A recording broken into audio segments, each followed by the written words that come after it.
So today, Minister of Housing and I are proud to launch Build Canada Homes, a new federal entity that will supercharge housing construction across Canada.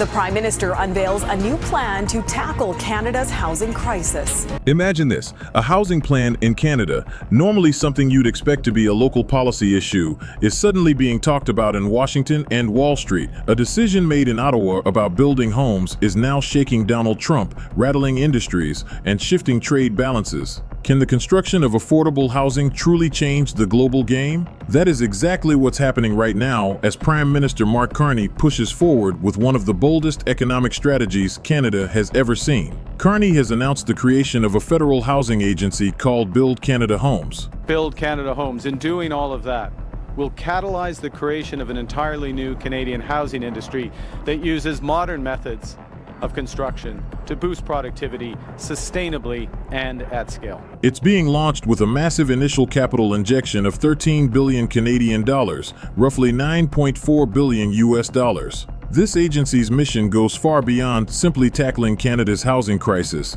It's being designed to be the lever that boosts Canada's domestic industries, creates jobs, and strengthens supply chains. The plan is to accelerate construction of affordable homes for low-income families and middle-class Canadians, while at the same time tilting the playing field in favor of domestic producers of steel, lumber, aluminum, and other critical materials. This is not just housing, this is industrial strategy disguised as social policy. The timing couldn't be more important. In September 2025, Carney unveiled this plan in Ontario, making it clear that the housing crisis is now a national emergency. Average rents and home prices have reached record highs. Families across Toronto, Vancouver, Calgary, and Montreal are struggling to find affordable places to live. Homelessness has climbed, and young Canadians feel locked out of the housing market entirely. Public anger has been boiling over, and Carney knows his government needs to act decisively. But he also knows there's a bigger economic story to tell.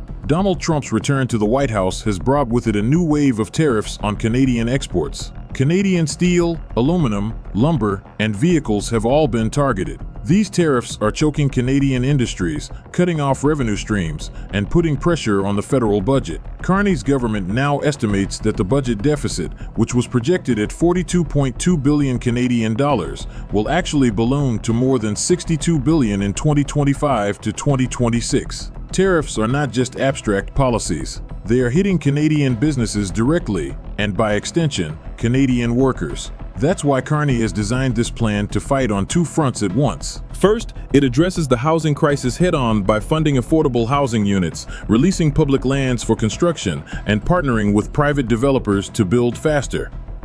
Second, it ties housing construction directly to Canadian industries through a Buy Canadian strategy. The government will favor Canadian suppliers for raw materials and construction inputs. The message is simple. If the United States is going to punish Canadian industries with tariffs, Canada will reward its own industries with procurement contracts and guaranteed demand.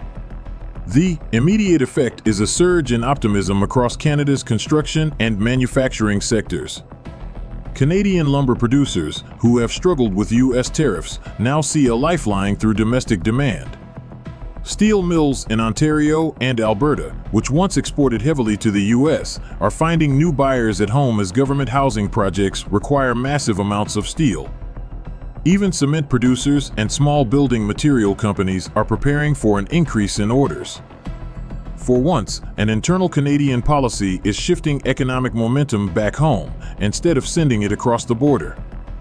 For Trump, this is a problem. His tariffs were designed to squeeze Canada, forcing concessions and trade negotiations. But Carney is flipping the script. By linking housing construction to industrial policy, Canada is building an economic buffer. Instead of collapsing under the weight of tariffs, Canada is creating a shield, one that not only protects its industries but actually strengthens them. For U.S. exporters, this shift is painful. Companies that once sold building materials into Canada now face barriers. And with Buy Canadian rules taking effect, American suppliers are at risk of losing one of their most reliable markets. The long-term implications are even more striking. If Canada can demonstrate that tying housing construction to domestic industry works, it sets a precedent for other nations. Imagine Europe or Asia adopting similar strategies, turning housing, infrastructure, or social policy into industrial engines.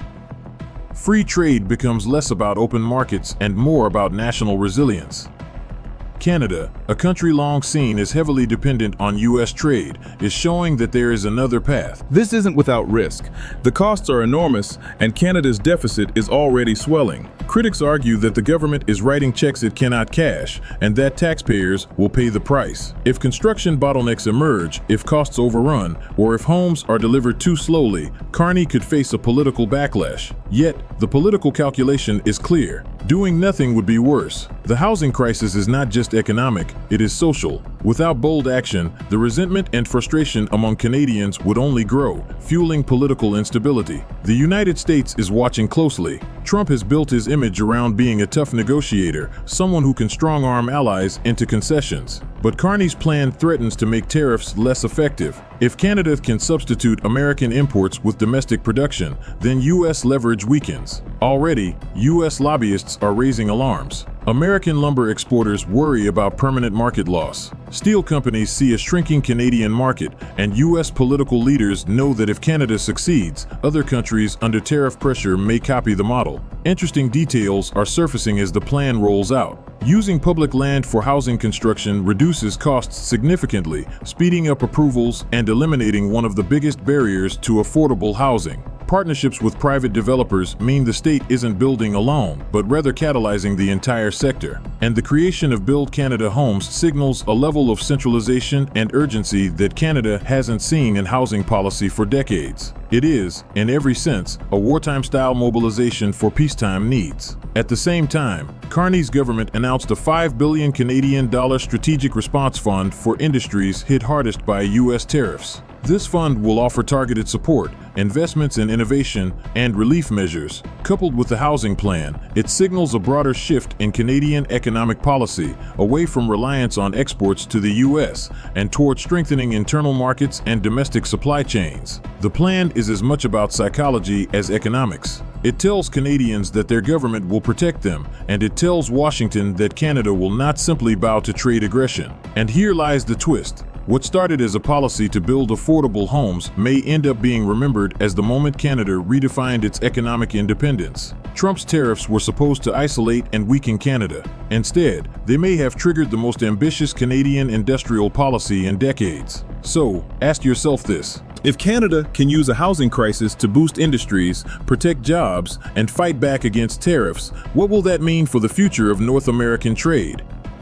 Will Trump double down with more tariffs, risking escalation, or will he realize that Canada is no longer playing defense? So here's the final thought. Trump may have shaken markets with tariffs, but Carney